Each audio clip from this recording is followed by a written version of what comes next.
오늘은 교회력으로 종료주일입니다. 그래서 우리 구주 예수님께서 그의 공생의 마지막 일주일이 시작되는 날이죠. 또 그의 제자들과 함께 마지막으로 또 예루살렘 성에 입성하신을 기념하는 날입니다. 이날을 종료주일이라고 부르는 것은 예수님의 제자들과 무리들이 호산나 찬송을 부르면서 종려나무 가지를 흔들며 예수님을 따라 예루살렘 성에 들어갔기 때문입니다. 저는 종료주일을 맞이하여 오늘 아침 우리가 봉독한 본문과 또 봉독하지는 않았지만 다른 복음서의 말씀들을 중심해서 나의 왕 예수라는 제목으로 하나님의 말씀을 전하도록 하겠습니다. 종료주일 설교, 목회자들이 제일 어려워하는 게 절기설교죠. 절기설교를 하는 게 쉽지 않은데, 그래서 매년 이맘때면 거의 동일한 본문으로 이제 설교를 하게 됩니다. 물론 올해도 본문은 동일하겠지만 저는 나와 예수님 관계에서 예수님이 누구신지, 또 나는 어떤 사람인지, 또 어떤 사람이었는지 전하고 우리와 함께 우리의 믿음을 하나님과 여러 증인 앞에서 고백하는 시간을 갖도록 하겠습니다. 첫째 우리가 들어야 될 메시지는요, 예수님은 나의 주, 나의 왕이십니다. 아멘. 따라해봅시다. 예수님은 나의 주, 나의 왕이시다. 나의 왕이시다. 각자의 고백이 돼야 되니까 마음을 다해서 각자 가슴에 손을 놓고 이렇게 고백합시다. 예수님은 나의 주, 나의 왕이십니다. 먼저 오늘 본문 1절부터 8절까지 길게 예수님께서 예루살렘 가까이 있는 감람산 곧 올리브산 동쪽 비슬릭에 있는 벳바게라는 마을에 당도했을 때 예수님께서 제자들을 맞은편 마을 곧 베단이라는 마을로 보내면서 말씀하십니다. 그곳에 가면 나귀와 나귀 새끼가 함께 메어 있는 것을 볼 텐데 그러면 풀어 내게로 끌고 와라. 저들은 그 말씀에 순종하여 나귀와 나귀 새끼를 끌고 왔고 예수님은 그 중에 나귀 새끼를 타고 감람산 산등성이를 따라 난 길을 따라 이제 올라간 후에 다시 이제 예루살렘 성으로 향하여 내려갔습니다. 왜냐하면 산이 있고 산 아래에 이제 예루살렘 성이 있기 때문입니다. 여러 번의 설교를 통해서 우리는 잘 알죠. 벳바게, 베단이 다 무화과나무래요. 감람산 동편에 있는 마을들이 무화과나무인데 그 이제 반대편은 감람나무, 즉 올리브나무가 많았기 때문에 올리브산이라고도 부르죠. 영어로 보면 올리브산이에요. 근데 우리는 이제 옛날에 번역할 때 감람나무로 번역했기 때문에 감람나무는 좀 사실 좀 달라요. 근데 이제 감람산이라고 그러고 감람나무 열매라고 이야기하는 것입니다. 아무튼 예루살렘 성전의 동쪽으로 오는 빠른 길은요, 이 감람산을 넘어오는 길이에요. 그렇지 않으면 이제 밑으로 내려가서 기도론 골짜기로 해서 남쪽에 있는 성문을 통해서 올라가야 되는데 예수님이 이날 안식 후 첫날, 말하자면 주일날 가야 될 목적지는 어디였느냐면 예루살렘 성전이었어요. 성전은 예루살렘 성 동편에 있기 때문에 이 감람산 고개를 넘어가는 것이 지름길이었어요. 이 지름길을 나귀 새끼를 타고 이제 그러니까 벳바게 저 밑에 동네에서 나귀 새끼를 타고 난 다음에 이제 산등새고 올라오고 다시 이제 여러 사람 모인 가운데 예수님은 그 무리들과 함께 저기 이 감람산을 반대편으로 내려가서 예루살렘 성전으로 다시 올라가신 것입니다. 흥미로운 사실은 이 짧은 이야기 속에 마태복음을 기록한 세리마태는 자신이 관찰하였고 깨달은 바를 기록하였습니다. 4절 5절입니다. 이는 선지자를 통하여 하신 말씀을 이루려 하심이라. 일렀을 시온의 딸에게 이르기를 내 왕이 내게 임하나니 그는 겸손하여 나귀 곧 멍에 매는 짐승의 새끼를 탓도다 하라 하였느니라. 마태가 인용한 선지자의 말씀은 스가랴서 9장 9절 말씀입니다. 시온의 딸이 따라 크게 기뻐할지어다.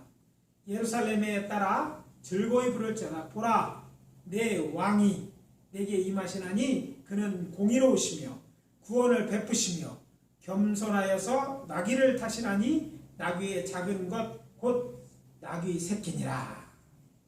여기서 그래서 이제 예수님은 나귀와 나귀 새끼를 타고 왔어요. 일반적으로 보면 큰 짐승 또 많이 태우면 나귀를 타야 되는 게 일반적인 거 아니에요? 그런데 굳이 나귀가 없어서가 아니라 나귀와 나귀 새끼를 데려왔는데 그것도 어린 나귀, 아무도 타지 않은 그런 새끼 나귀를 예수님이 의도적으로 타신 거예요. 근데 그 새끼를 타신 것은 그냥 타신 것이 아니라 처음 시승해 보려고 탄 것이 아니라 바로 구약에 예언된 이 말씀을 성취하심으로 하고자 이 말씀을 타신 거예요. 그 예언의 성취는 무엇을 의미합니까? 바로 예수님이 메시아다, 왕이라는 의미였기 때문에 그렇게 하셨다고 이제 마태는 그 설명까지 달고 있습니다. 그리고 여기서 시온은 예루살렘을 가리키는 다른 말입니다. 그래서 시온의 딸이라는 말은 다윗성 곧 예루살렘 성에 거하는 백성들을 의미하는 거예요. 그 백성의 왕으로서의 예수님이 이제 예루살렘 성에 들어오셨다고 이야기하고 있는 것입니다. 예루살렘 성은요, 모리아산 남동쪽 기드론 골짜기 옆에 있는 깎아지른 한쪽은, 기드론 쪽은 아주 가파른 절벽처럼 되어 있는 높은 산등성이로 여부수 사람들은 이곳에 요새를 건설하고 거주하였습니다. 한쪽 면이 깎아지르니까 사람이 그쪽 면으로 올라오기가, 공격하기 힘들죠. 반대쪽 면도 골짜기였기 때문에 그 골짜기에 오른쪽 면과 비슷하게 이제 서쪽 면에다가 성을 쌓으면 이 성 자체는 한마디로 뭐가 됩니까? 난공불락하기 어려운데. 근데 문제는 이 광야에 이 성이 있는데 성이 저거로부터 보호하거나 또 성이 되려면 필요한 게 있어요. 이스라엘에서는요, 뭐가 필요하면 물이 있어야 돼요. 근데 그곳에 이 기드론 시냇가에서 기온 샘물이 솟아나는 거예요. 근데 이 성밖에 있지만 가나안 시대 때부터 이제 지혜를 발휘해서 이 기온 샘물을 성 안쪽으로 끌어들였어요. 지금도 가면 이제 가나안의 터널이 발견해요. 물론 시드기야가 터널을 뚫었지만 그 터널 말고 가나안 시대부터 이 성문을 안에 끌어들였어요. 그리고 또 보면 여러분이 가보시면 알겠지만 기온 샘물 깊이 안쪽으로 바위를 타가지고 물이 고이게 해서 그거 흘러가게 할 뿐아니라 그 물을 약 13m 되는 우물처럼 해서 위에 이 여리고 성에서 물을 떨 수 있도록 이렇게 돼 있어요. 그 위에서 마치 기온샘물 우물에서 물 길듯이 이렇게 물을 길었기 때문에 이 성은 외쪽으로 이렇게 성벽처럼 완전하게 이렇게 갖춘 데다가 물도 갖추고 있었기 때문에 정말 난공불락의 이제 요새였습니다. 그렇기 때문에 사울 왕이 이스라엘 다스릴 때까지도 점령 못하고 여부수 사람이 그냥 살고 있던 성이 있었는데 바로 바로 예루살렘 성이 살렘이라는 성이었는데 아무튼 이 성이었어요. 그런데 이 성을 그렇게 난공불락의 요새라도 점령할 사람이 있어요. 누구예요? 다윗입니다. 사울 왕이 이제 죽고 나서 이제 다윗이 왕이 되었을 때 이 성을 점령합니다. 어디로? 바로 이 밑에 기온 샘물에 때는 그쪽으로 통로로 해서 올라와서 성문을 열고 이 예루살렘 성을 정복하기 위해서 이제 왕국의 수도로 삼았습니다. 그래서 이 이후에 이 성을 다윗성이라 이제 불렸고 그의 아들 솔로몬이 다윗성 북쪽에 성전을 세운 후에는 시온이라고 불리게 된 것입니다. 따라서 선지자 이사야의 예언에 내 왕이 임하신 하나님이라고 표현한 것을 볼 때 예수님께서 나귀 새끼를 타고 예루살렘에 입성하심은 예수님이 오시라 예언된 이스라엘 왕이라는 쌓인 곧 첫 번째 증거인 것입니다. 다시 본문 8절에는 예수님의 제자리 예수님이 나귀 새끼 위에 타시자 거기에 모인 무리들이 보이는 특별한 행동이 기록되어 있습니다. 무리 중 어떤 이들은 자신의 겉옷을 또 다른 이들은 들에 밴 나무 가지를 예수님이 나귀 새끼를 타고 가시는 길에 편 것입니다.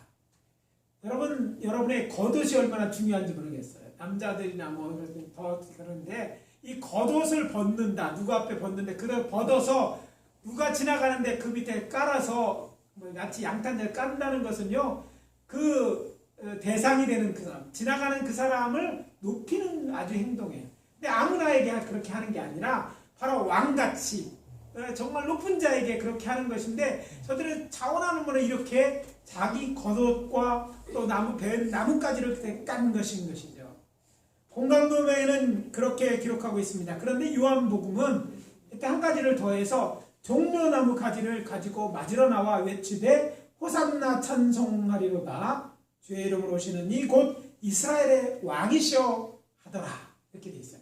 저 노래도 부르면서 호산나를 부르면서 어떤 이들은 뭐 나무를 가지면서 깔기도 하고 또 이제 가져온 나무가 부족했는데 그것도 이제 종려를 깔기 말고 나뭇가지도 깔기 하고 심지어는 자기 겉옷을 깔아서 예수님이 지나가는 길을 이렇게 한 다음에 뭐라고 호산나라고 찬송하면서 이스라엘의 왕이여 이렇게 노래했다는 것이죠.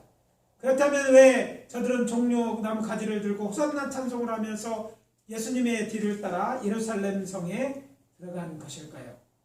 먼저 종려나무는 대추야자 나무입니다. 여러분 뭐 요즘은 수입 잘 된 대추야자를 아시는데 그 대추야자 나무가 종려나무입니다. 중동 지방의 대추야자는요, 이 무더운 땅에 사는 사람들이나 여행자들에게 단맛을 제공하고 비상식량으로 사용하는 매우 중요한 열매였어요. 그렇지만 저들이 종려나무까지를 흔들고 예수를 맞은 것은 정치적, 종교적 이유 때문입니다. 먼저 이사야서 9장 14절에는 종려나무는 이스라엘의 통치자를 상징한다고 기록되어 있어요.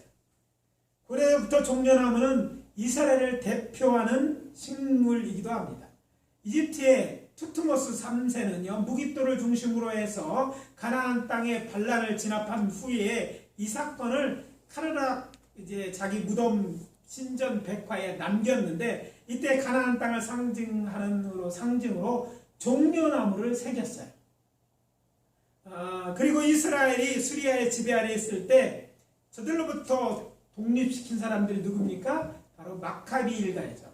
마카비 일가들은요, 그들이 이제 제사장 가문인데 그들이 이제 그 헬라 제국의 한 이제 나라였던 수리아와 이제 나중에는 잘 조약을 해가지고 수리아로부터 독립을 얻게 됩니다. 그래서 세운 왕조가 하시몬 왕자예요. 근데 이들이 하시몬 왕자를 세우고 유대인을 통치하는 게 더 이상 이제 헬라 제국이나 그의 한 지파였던 장군이 세웠던 수리아 제국의 지배를 받는 게 독립국가가 됐는데, 그러니까 유대의 독립국가를 의미하는데 저들이 그걸 이제 화폐나 이런 데 문양으로 사용할 때 바로 종려나무를 문양을 사용했습니다.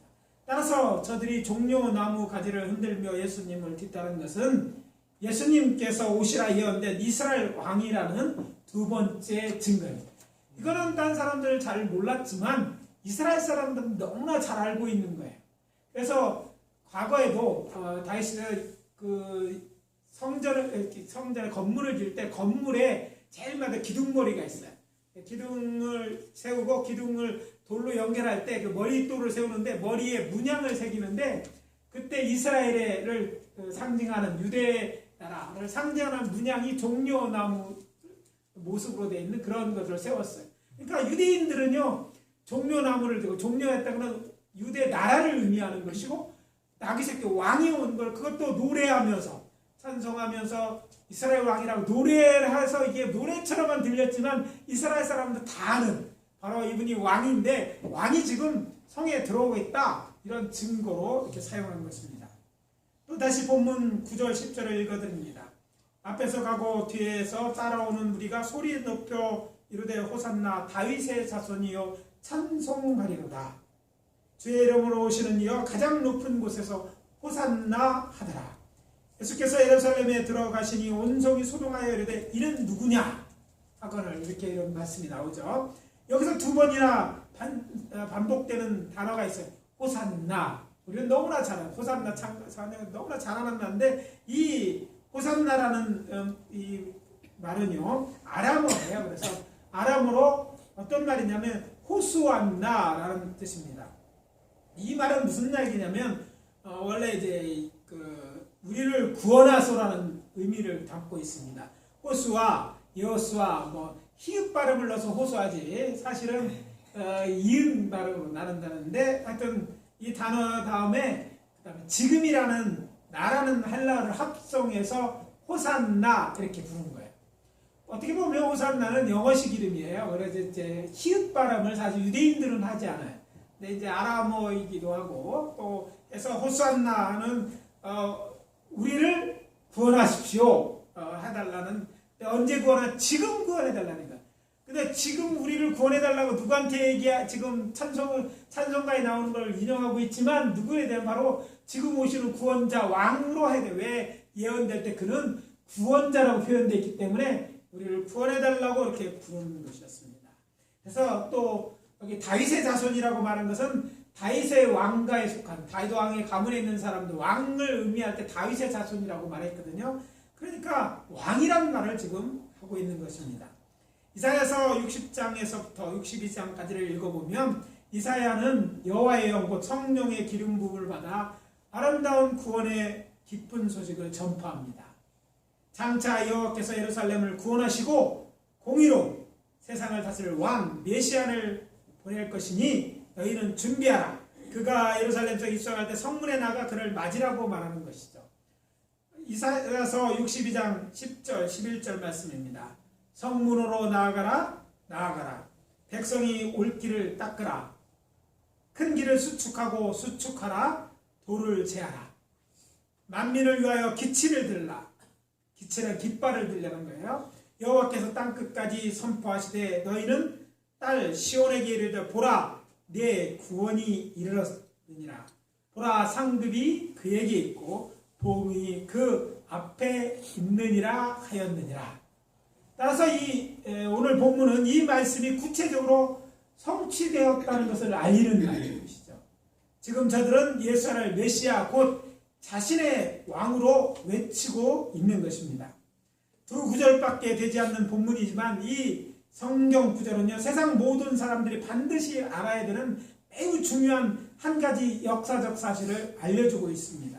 저들이 종려나는 것을 흔들며 호산나를 외치며 주의 이름으로 오시는 이 곧 이스라엘 왕이시라고 노래했다는 것은 세상을 구원하실 구세주 예수님께서 당신의 나라의 왕으로 당신의 백성들과 함께 입성하셨다. 이런 말이 되는 거예요. 예루살렘 성안과 밖의 사람들은 예수님이 오시라고 예언된 이스라엘 왕이라고 큰 소리로 알린 거예요. 물론 오늘 본문 제일 끝에 보면 분명히 어떤 사람들은 그 메시아로 알려가 봤지만 어떤 사람들은 저가 누구냐 했을 때 저는 선지자다 라고 말한 걸 볼 때 다 그렇게 이해하지 않았지만 적어도 왕을 기대하고 이 말을 성취했던 믿는 자들에게 분명히 예수님이 왕이라는 사실을 다 알 수 있었던, 오늘날도 그렇습니다. 예수를 나의 구주로 받아들이는 사람이 있고 못 받아들이는 사람이 있고, 똑같은 자에 똑같은 말씀으로 다른 사람이 있는 것처럼 당시도 그랬지만 분명한 것은 이 일이 공개적으로 되어진 일이고 크게 외쳐서 소동이 날 만큼 또 다른 사람이 다 보는 데에서 이렇게 행했다는 이 사실은 바로 공식적으로 예수님께서 왕으로서 예루살렘 성에 들어오셨다는 그것을 알리는 것이었다는, 믿고 안 믿고는 그들의 몫이지만 분명한 것은 알리셨다는 것입니다. 다른 말로 하면 예수님이 메시아로서 이 땅에 오셨음을 의미합니다. 저들은 예수님을 우리라 예언된 메시아로 믿고 자신의 왕으로 표현한 것입니다. 사실 이것은 쉬운 일이 결코 아닙니다. 당시 유대 땅을 비롯한 지중해 연안은 어느 나라가 다스렸어요? 모든 이 지중해 전체를 로마 제국이 지배하고 있던 때입니다. 지금 저들에게 로마를 대항할 만한 군사가 있는 것도 아니었습니다.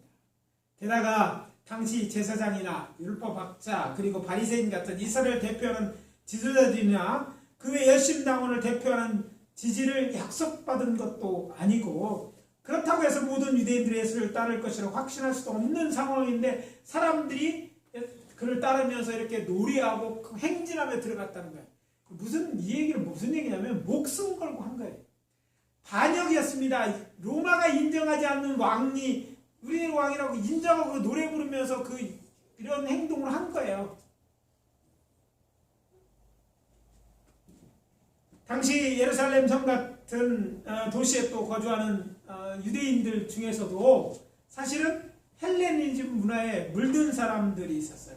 그들을 헬라파 유대인이라고 그러는데 이 사람들은 더욱 메시아가 오시고 이런 걸 기대하지 않는 거야. 여기가 좋다 이건. 큰 나라의 지배 아래 있으니까 그 속국이니까 외사가 침략할 그런 걱정을 하지도 않아요. 그리고 이제 어느 나라 주변의 나라 다 여행도 하고 자유롭게 무역할 수 왜? 다 한 나라에 속해 있으니까. 한 로마 황제가 다 다스리는 나라에 있는 거예요.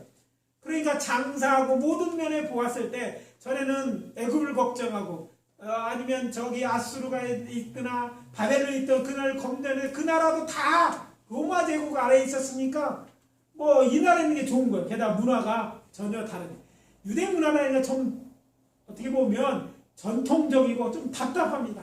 근데 이 헬라의 문명이 들어오고 극장도 생기고 경기장도 생기고 장사도 이렇게 되어지는 걸 통해서 통화된 사람들 그들은 예수님 왕이 내언자고 하는 것들에 대해서 좋아했을까요? 대부분 노땡키였어요. 독립하라고 싸워갖고 상대가 안 되는 거야. 바위로 계란 치는 것 같이 이 유대는 작은 나라잖아요. 다 모아 얼마 안 되는 거예요. 그런데 그런 거 반역한다는 것은 뭐예요? 죽자고 하는 일인데 죽자고 하는 일이에요. 그런데 이게 다 동조하겠느냐? 이런 상황인데도 불구하고 저들은요, 적어도 예수를 따르는 무리들은 그 예수님이 자신들의 왕이라고 믿고 예수님을 따랐다는 것입니다. 여기에 오늘 우리를 향한 메시지가 있습니다.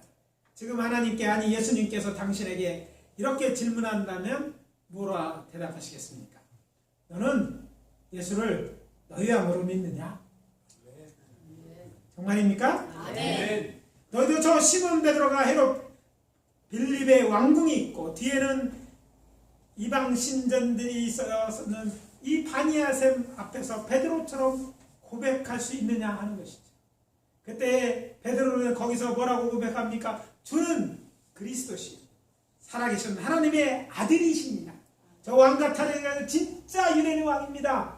라고 저 신들과 다르게 예수님이 진짜 하나님이십니다. 라고 고백하는 거예요. 그러면 너희는 예수님 그리스도라고 믿고 있느냐? 하고 물으시는 것과 같습니다. 너는 예수를 너희 왕으로 믿느냐? 여러분 뭐라고 대답하시겠습니까? 자신 있게 아멘. 아멘. 그렇습니다. 아멘. 이게 내 위기에 그어서 복을 받을 것이기 때문이 아니라 유대인 왕이 맞기 때문에 그런 구원자이기 때문에 그렇게 고백할 수 있어야 되고 이런 고백이 있어야 진정한 그리스도인입니다. 교회 나왔다고 다 그리스도인 뭐 우리 교회는 될 수 있어도요 이거 예수를 왕으로 인정하지 않는다면 아직 내 마음에 내가 마음의 왕자에 있다면 여러분 생각해 봐야 돼요.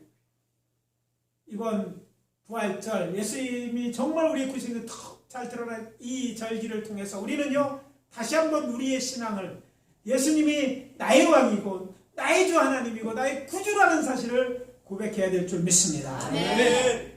둘째 나는 예수 그리스도께서 통치하시는 하나님의 나라 백성입니다. 아멘. 따라합시다. 나는 아멘. 예수 그리스도께서 통치하시는 예수 그리스도께서 통치하시는 하나님 나라의 백성이다. 하나님 나라의 백성이다. 저는 이 두 번째 메시지는 오늘 본문을 포함한 모든 복음서에 기록된 이야기 속에서 예수님 제자들과 예수님을 따르던 무리들이 겉으로 드러낸 행동으로 표현된 하나님의 백성으로 우리가 여호와 하나님과 우리 구주 예수님께 우리가 보여드려야 하는 믿음에 대해 말씀드리도록 하겠습니다. 이 말씀을 드리게 된 것은 교회가 아주 오랫동안 예수님께서 예루살렘 성하시는 이 사건을 보면서도 그를 자신의 왕으로 믿고 그 믿음을 몸으로 또 몸과 행동으로 표현된 믿음이라는 데 대해서는 간과했기 때문입니다. 먼저 저는 앞에서 예수님의 일행이 감람산을 넘어서 이제 예루살렘을 향하여 비탈길을 내려갈 때 성 안에 있던 예수님을 기다리던 예수의 제자들과 한 무리의 사람들이 예수님을 맞으러 나왔고 그렇게 모인 무리 중에 대다수가 자신들의 겉옷을 벗어 길에 펴고 예수님을 앞에 가고 뒤에서 따르면서 소리 높여 호산나 찬송을 불렀다고 말씀드렸습니다. 그리고 그것은 저들이 예수님을 메시아 곧 자신의 왕이라 고백하는 것으로 해석했습니다. 저 또한 이 점에 대해서 이제까지 심도 있게 다루지 않았지만 오늘은 저들의 이런 행동이 믿음에서 비롯된 것임을 말씀드리고 그걸 통해서 은혜를 나누고자 하는 거예요. 예수를 나의 왕으로 모셨다면 내가 누구예요? 내가 하나님의 백성이잖아요. 백성은 마땅히 그 나의 왕 되신 예수님께 그분이 나오는 믿음을 표현하는 이 믿음의 행동 있는 믿음이 필요하다는 거예요. 그래서 우리가 잘 알고 있는 예수님의 동생이었던 야고보 감독이 교회를 향해 말한 것 같이 우리가 신앙생활 때 이렇게 예수를 믿고 행동해야 됨을 알아야 된다는 것이죠.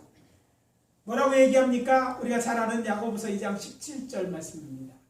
이와 같이 행함이 없는 믿음은 그 자체가 죽은 것이다. 너희들이 예수님을 정말 왕이라고 모셨느냐? 말로만이 아니라 행함이 있어야지 그 믿음이 진실한 것이고 그 믿음은 행함이 증명한다는 거예요.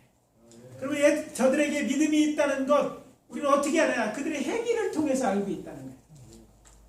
자, 오늘 본문 제일 앞에 등장한 이야기가 뭡니까? 예수님과 그의 제자들이 감난산 백박에 이르렀을 때 두 제자를 건너편 동네인 베다니에 보내서 이제 나귀새끼를 끌고 오라고 하심으로부터 시작됩니다.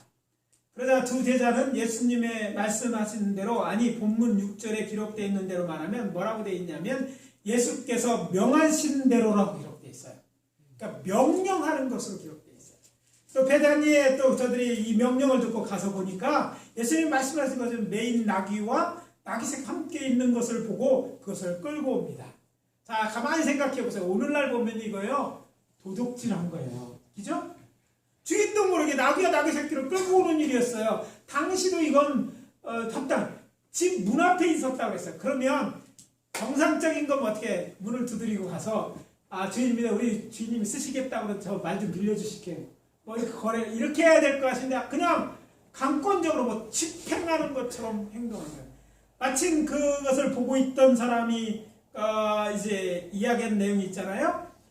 뭐라고 하면 이런 장면을 지켜보고 있다가 여기 뭐라고 하냐면 마가복음 11장 5절 6절에서 보면 이 문 앞에 매였다는 기록도 나고 어떤 사람이 한 날도 나고 뭐라고 얘기하냐면 나귀 새끼를 풀어 무엇 하려느냐 이렇게 얘기하는 거예요. 분명히 주인이 아닌 것을 알고 있는데 그 나귀 새끼 풀어가는 걸 보고 이렇게 물은 것이에요. 그때 저들은 예수님이 말한 대로 이미 일러준 대로 합니다. 마가복음 그 내용이 자세하게 나오는데 주가 쓰시겠다. 주가 쓰시겠다. 이 말만 하고 끌고 온 거예요. 자, 명하신 대로 주가 쓰시겠다. 이런 말들은요, 공무원이나 군사들이 사용하는 말이 아닙니까? 뭔가 명령을 받았어. 강제 집행권. 그러니까 다른 말로 하면 예수를 왕으로 믿으니까 왕의 명령인 거예요.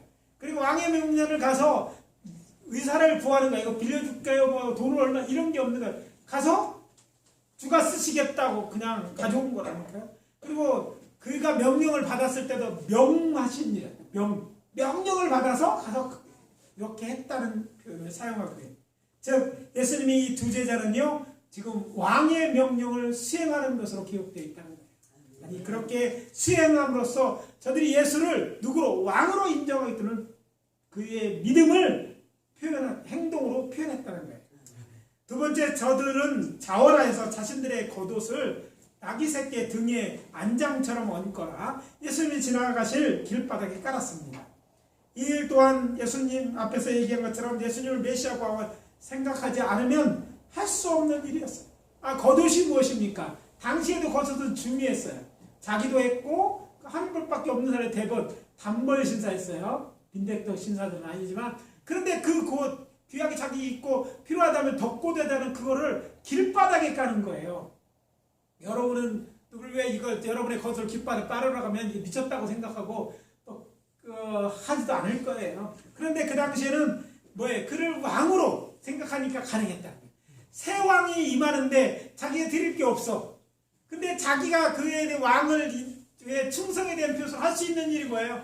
보니까 나무를 베어서 길바닥에 깔고 종려나무라 그러면 그거 갖다가 또 아니면 자기의 겉옷을 왕에 대해서 밑에 까는 행동을 통해서 바로 예수님을 왕으로 인정했던 것을 믿음을 표현한 것이죠. 그리고 성문으로 나아가라. 두 번이나 반복해서 얘기했어요. 백성의 옳은 길을 닦으라. 백성이 올 길을 닦으라. 바로 이사야서에 예언된 말씀에 순종해서 지금 자신들을 그의 백성으로 여기고 그렇게 행동했다는 것을 알 수 있다는 거예요. 그러니까 믿음을 그렇게 행동으로 표현했다는 거예요. 우리가 예수를 다른 한 지식의 몸에 담겨 있지 말고 이렇게 표현해야 되는데 이들은 적어도 그렇게 표현했다는 말씀을 드립니다.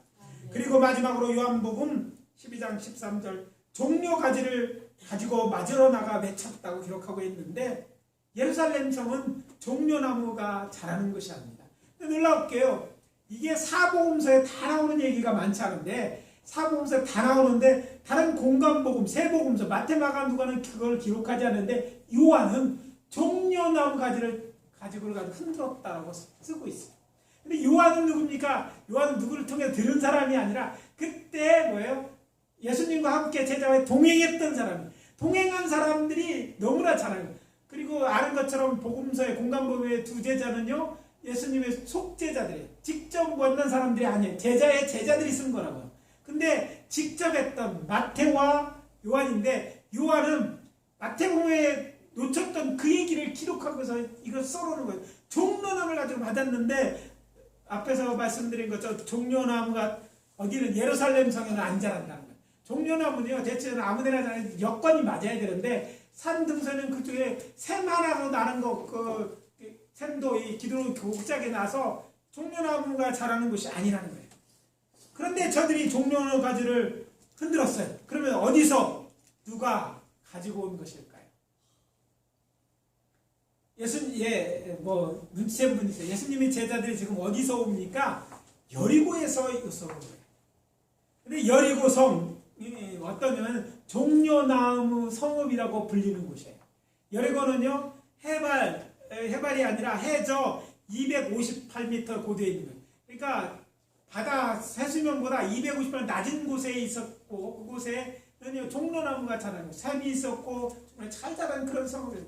거기서부터 그러니까 어떻게 예수님의 제자들이 출발하시던 전날이 안식일이니까 안식일 전에 이미 도착해서 그리고 뭘 해서 종려나무 가지를 다 잘랐어요. 자르고 이제 월요일날 주일날이죠. 월요일이 아니 주일은 이튿날이니까 주일날 안식구 첫날에 가지고 올라가고 다 묶어놓은 거예요. 이 말을 드리는 거는 이거 그냥 되어지니까 다 준비했다는 거예요. 묶어놨다가 왜 이렇게 묶어놔야 되냐면 그날 아침 일찍서부터 출발했다고 했잖아요. 새벽서부터 출발해야 돼요. 왜냐하면 여리고서부터 예루살렘까지가 27km입니다. 27km 광야길을 그것도 올라가는 길을 사실 감난산은 해발 800m예요. 그러니까 1000m 이상 고차가 나는 고갯길을 걸어서 올라가야 돼요. 광야길을 메마른 광야길을 걸러 올라가야 돼요. 그리고 20km 멀기 때문에 그들은 미리 준비해서 새벽부터 철거해야 돼요. 그리고 그날 아침 그날 이 되기 전까지 예루살렘 성전에 도착해야 돼요. 왜 그랬느냐면 여러분 절기에서 이제 하가다 하면서 아시겠지만 그날까지 예루살렘 성에서 유월절을 지키려면 양을 샀어야 돼요.